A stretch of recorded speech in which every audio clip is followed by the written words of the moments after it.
This is Michael Popok, Legal AF. We got a new bombshell brief just filed with the 11th Circuit by leading Republican constitutional and presidential scholars, including George Conway and Lawrence Tribe of the Harvard Law School, all demanding the same thing. They all want Aileen Cannon, the judge in the Mar-a-Lago case, immediately removed and reassigned by the 11th Circuit because of her consistently wrong-headed, unconstitutional, unprecedented rulings in the Mar-a-Lago case, all culminating in her decision to dismiss the indictment, the 40-crime indictment against Donald Trump, because she found, first time in federal jurisprudential history of our republic, that there's the special counsel, independent counsel, special prosecutor is improper, is illegitimate, isn't properly funded, isn't what we call an inferior officer under the appointments clause of the Constitution. Not only is she wrong, not only is this the third time at least fundamentally she's been wrong as a federal judge, and of course her patron is Donald Trump, who put her on the bench, but she's so wrong that it now violates a leading case in the 11th Circuit that's relied upon in the amicus brief called U.S. versus Torkington and the Torkington factors, which if you follow Legal AF, we've been talking about for over a year. There's three major factors that this brief argues have been violated and give the 11th Circuit Court of Appeals the right to remove Judge Cannon based on 11th Circuit precedent of its own jurisdiction, its own district. The first is that it is clear, based on the decision, that if they grant the appeal, and if they rule in favor of the Department of Justice and reinstate the indictment and do what's called a remand, sending it back to the district court judge for further proceedings, that because of her prior wrong-headed, illogical, improper legal reasoning, she will be unable, now that she's painted herself into the corner, she will be unable, I find it difficult, to put aside her prior rulings and do what the appellate court is going to demand that she do with a remand. See, generally at the appellate level, if they reverse a decision of a trial judge, they send it back to the trial judge on what's called remand with instructions to do the case right this time, following the guidance and the direction and the orders and the precedent now being set by the appellate court. But under one of the three Torkington factors, named after a case in the 11th Circuit, if the court determines, based on her screwing up 3 times earlier, including when she interfered with the ongoing criminal investigation before an indictment was even brought, when 2 years ago, when they executed the search warrant and she decided to stick her big fat thumb on the scales of justice in favor of Donald Trump, and she interfered and called everybody into her courtroom and started talking about the search warrant and how she had to set up special procedures because he used to be the president of the United States, and set up a special master to come look at documents. And the 11th Circuit twice said, wrong. You're a federal district judge. You're not to interfere unless and until you get involved only when there's an indictment, not pre-indictment. And they sent it back to her. Now, having dismissed the indictment because she listened to the love notes being sent to her by Clarence Thomas on the United States Supreme Court, who in a ruling in July, as part of his decision, actually wrote a note that we talked about on Legal AF, wrote a note to Aileen Cannon, who he supervises because he's the head of the 11th Circuit as the sitting Supreme Court justice. He said to her, I think you should challenge Jack Smith, that he's not the special prosecutor and special counsel is illegitimate. It's not properly appointed under the appointments clause of the U.S. Constitution because he's not an inferior officer. He's just, quote unquote, a private citizen. And Aileen Cannon heard that and said, yeah, it's a good idea. I'm going to dismiss the indictment. First time in over 150 years, a federal judge has not properly recognized the existence of a special prosecutor or special counsel, in violation of U.S. Supreme Court precedent from 1974 in a little case we like to call Nixon versus the United States, in which they recognized and validated the use of a special prosecutor. That's a problem for Aileen Cannon. But this brief is calling for her removal under the Torkington factors. Here's the 3 factors. If it's sent back to her, she won't be able to, she'll find it difficult to put aside her prior rulings and her prior logic and judgment in moving the case forward. That's obvious. 2, there is the public justice, the public looking at her actions would doubt her impartiality. I mean, who doesn't doubt her impartiality in the way she's bent over backwards time and time again to rule against the Department of Justice and in favor of the defendant, culminating in this extraordinary, unprecedented dismissal of the indictment?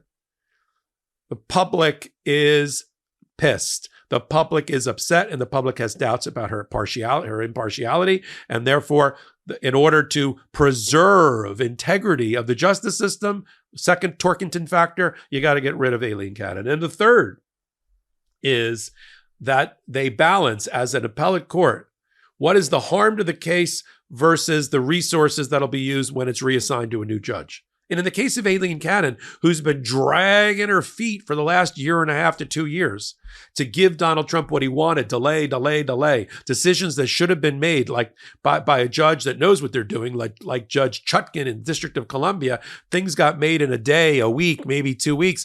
Aileen Cannon sits on it for 3 months, 4 months, 6 months, a year, or hasn't ruled on it at all. And all you got to do is look at the docket for that, which the 11th Circuit will take a look at the docket. So they're going to say this case is stuck in the mud with a trial judge that doesn't know what she's doing and is improperly analyzing things and has made 3 fundamental errors already on one case. And therefore, switching over to a new judge will actually preserve justice and speedy trial because they'll do what she hasn't done, which is to expedite the case and move it towards trial. Let's turn it. That's the third Torkington factor. Now, for those out there, you might be wondering, well, how many times did the judge screw up in the Torkington case, which was over a $27 counterfeit Rolex, where the judge, like Aileen Cannon, dismissed the case, arguing that nobody could have thought that the $27 Rolex was real and therefore undermined the criminal prosecution. That was wrong.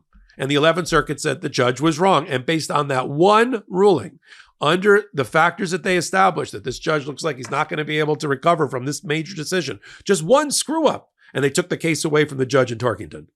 We have multiple major violations and cardinal sins committed by Judge Cannon. And that's what this amicus brief's talking about. I'm so energized by the adrenaline rush of my day, including late night recording, that I have trouble finding the off switch for my brain to ensure that I fall asleep without a lot of tossing and turning. So when I have to work, I need focus and attention to detail, and I gotta deliver. But when I have to sleep, well, you get it. I've always tried to use background music to accomplish my goals. But my prior, whatever's playing now, music method, white noise machines, and meditation apps just don't do it for me anymore. And neither does my old habit of just clicking around random Spotify playlists others created for themselves and hope I hit some playlist that will encourage me to be focused, productive, or just fall asleep at just the right moment. And then I found our next sponsor, Brain.fm, and it turned my life around.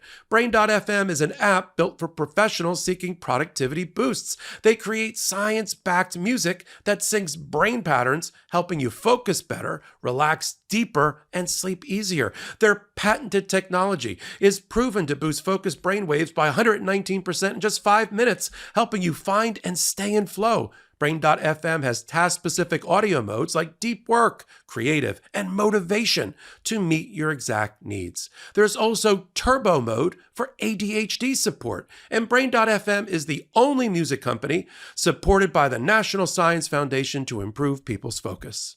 I now use Brain.fm as my personal performance, focus, relaxation, meditation, and sleep DJ, who knows how to keep me in the zone longer, but also knows when to put up the old do not disturb sign when I need it most.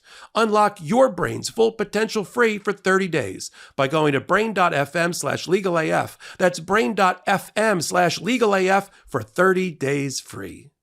Let's turn to the brief and the pages of the brief that have now been filed and are sitting with the 11th Circuit. Here's how it works. The 11th Circuit or any appellate court has to vote to accept and agree to accept the amicus brief and rely on it. I believe that both the Crew brief, the Citizens for Responsible Ethics in Washington, and this brief will be accepted as a part of the pile to be considered by the 3-judge 11th Circuit panel.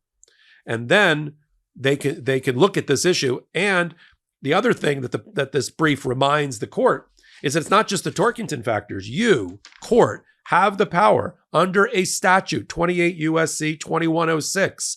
You have the independent ability and power, inherent authority to get rid of alien canon. And you can do it on your own. You don't even have to be asked. I think that's what Jack Smith was banking on. There is case law and precedent that says that the appellate court does not have to be asked by any party in order to remove the judge. They can do it on their own with their inherent oversight and supervisory power over district judges underneath them.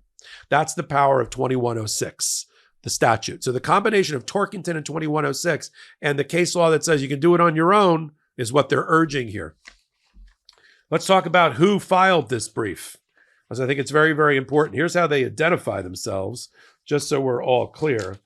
They say the amici are former prosecutors, elected officials, other government officials, constitutional lawyers, and not-for-profit organizations who have spent decades defending the Constitution, the interest of the American people, and the rule of law.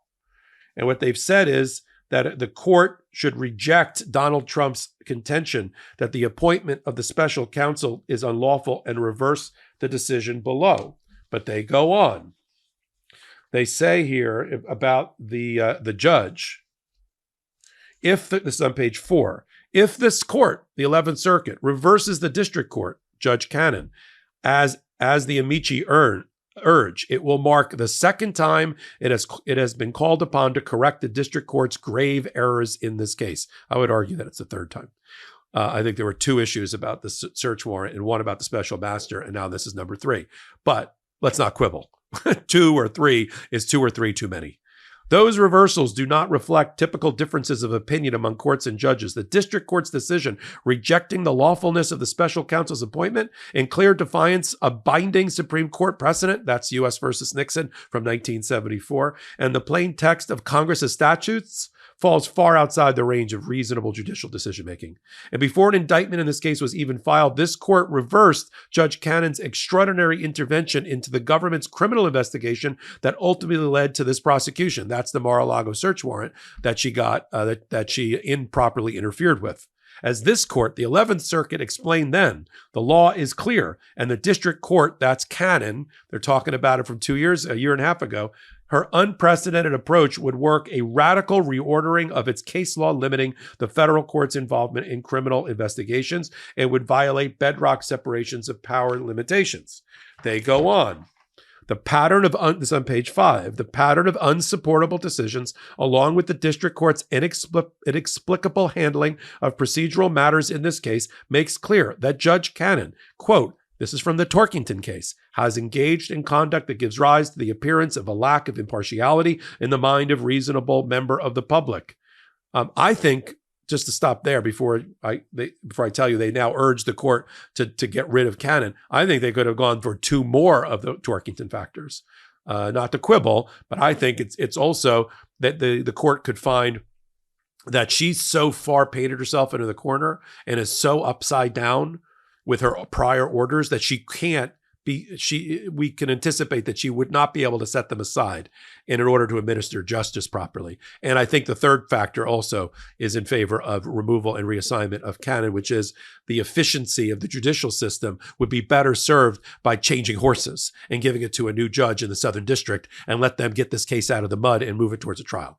So if I were them, I would have done all 3 factors, but there's also a page limit. So you have that as well. And then they go, to the end, they do a lot in the brief of supporting and reinforcing what Jack Smith had to say about why fundamentally she's wrong, that he's not an inferior officer. The way it works is that the apportionments, the appointments clause of the U.S. Constitution fundamentally says that through the executive branch and its Article 2 powers, that they can, the power of the presidency through its cabinet and its division heads can give power to the division heads, and the division heads can then appoint inferior officers to help them do their job. The division head here would be the Attorney General is the head of the Department of Justice. The inferior officer would be special attorneys, special lawyers, any kind of assistant U.S. attorneys or special counsel appointed by the head of the department. That's a proper inferior officer appointment. And to answer the question, he's not, for Aileen Cannon that drives everybody batty, Jack Smith's not a private citizen. That's just a stranger to the case, like a drive-by prosecutor, you know? Has been appointed appropriately by the Department of Justice and its head, Attorney General Merrick Garland, and properly funded through allocations of Congress that started with the Independent Counsel statute back in the 1990s. That's how they get funded. And he gets a paycheck. I mean, he doesn't get a 1099. He gets a Department of Justice paycheck for the time that he's there. He's not a stranger. I mean, Aileen Cannon makes it sound like he's getting a 1099 as an independent contractor. He's not. All right. He and all of his team were ultimately employed by the Department of Justice. And it's all consistent with the Supreme Court in 1974 finding that the special prosecutor of Richard Nixon, Leon Jaworski, was properly appointed by the Department of Justice. We've had special prosecutors for over 150 years, starting with Abraham Lincoln. In order to adopt Aileen Cannon's thinking, you have to not know precedent and law for over 150 years. And that's the problem. Here's the people that joined together. Just so you know, we got George Conway, who was who's the board president for the Society of the Rule of Law, and also married to Kellyanne Conway. You got Don Ayer, who was the deputy attorney general in the H.W. Bush administration and was the deputy solicitor general at the Supreme Court for the Reagan administration. You got Lou Caldera, who was the United States Secretary of the Army. He was the Secretary of the Army. He was the director of White House Military Office. And the like. You got Stuart Gerson, who served as the acting attorney general, the assistant attorney general for the civil division, and the like. You've got Trevor Potter, who served as the chairman of the Federal Election Commission. But we continue. You got Lawrence Tribe, one of the leading constitutional scholars. He'd be on the Mount Rushmore of constitutional scholars if they were chiseling a new one today. He's the Carl Loeb University professor of constitutional law at Harvard University and the former director of the Office of Access to Justice in the U.S. Department of Justice. Olivia Troy, who was the special advisor, Homeland Security and Counterterrorism within the Trump administration to the Vice President Mike Pence. Bill Weld, who was the U.S. Attorney for Massachusetts and the governor of Massachusetts. You've got the former governor of New Jersey, Christine Todd Whitman, and the like. Powerful amicus briefs now being filed to urge the 11th Circuit to do what I've been calling for on Legal AF for over a year. Use the Torkington case, the 3 factors of Torkington, to reassign the case in conjunction with the inherent authority and statutory authority of any appellate court to under 28 USC 122106 to remove and reassign the judge. Give it to one of the other judges that I know and respect in the Southern District of Florida, where I practice as a lawyer there, and I'm a member of that particular court and an officer of that court. I could list for you a dozen, almost the entire rest of this proud Southern District of Florida federal bench that would do a better job and instill confidence in the American people as being impartial, fair and impartial jurists than Aileen Cannon. There's ones right up there in West Palm Beach. Don Middlebrooks would be perfect for this case. My gut is that they're going to reassign it, this 11th Circuit panel. And they're going to send it maybe to Celia Altanaga, who's the chief judge of the Southern District sitting in Miami. I think she would be fantastic. Don Middlebrooks would be fantastic. Darren Gales would be fantastic. And the list goes on. I really can't think of anybody else but Aileen Cannon who wouldn't do an amazing, appropriate job here to reinstill the integrity of the Southern District of Florida into this case. And this is what I think is going to happen. The remand, meaning the reinstatement of the indictment, the reassignment of the judge, and we get this case back up and running. The simplest prosecution against Donald Trump is Mar-a-Lago, given the weight of the evidence, the amount of the evidence, the video evidence, the audio evidence, the testimony of witnesses against him from all around Mar-a-Lago. How he obstructed justice related to the failure to return classified top secret documents, including those related to our enemies and our allies, and military secrets and tried to hide them from the Department of Justice, the FBI, his own lawyers, and federal judges, including the judge responsible for the ultimate search warrant and subpoenas. We'll continue to follow it all. And what happens next? Donald Trump's asked for another month to file a brief. He's now seen all these amicus briefs. So in October, we're going to see Donald Trump's brief, and we're going to see one more brief by the appellant, who is the Department of Justice and the special counsel. And then sometime in November, probably after the election, we're going to hear from the 11th Circuit about the reinstatement of the Lago case, if not before. We'll follow it all on Legal AF. And I got great news, Meidas Mighty and Legal AFers. We've got a new Legal AF YouTube channel. Go to YouTube at Legal AF MTN, Legal AF MTN, where I'm curating and the executive producer of everything on that channel, bringing you everything at the intersection of law and politics that you've come to expect and love on the MeidasTouch network. This is in collaboration with them. Here's a new pro-democracy channel that you can join at the very beginning. We want you to be the 4 millionth subscriber for MeidasTouch. I want you to be the 30,000th member of my YouTube channel with MeidasTouch over at Legal AF MTN. So until my next hot take, until my next Legal AF here on the MeidasTouch network, and until my next exclusive content only on where you can free subscribe the Legal AF YouTube channel in collaboration with MeidasTouch at Legal AF MTN. This is Michael Popok reporting. Heary, heary, Legal AF Law Breakdown is now in session. Go beyond the headlines and get a deep dive into the important legal concepts you need to know, and we discuss every day on Legal AF. Exclusive content you won't find anywhere else, all for the price of a couple of cups of coffee. Join us at patreon.com/legalaf. That's patreon.com/legalaf.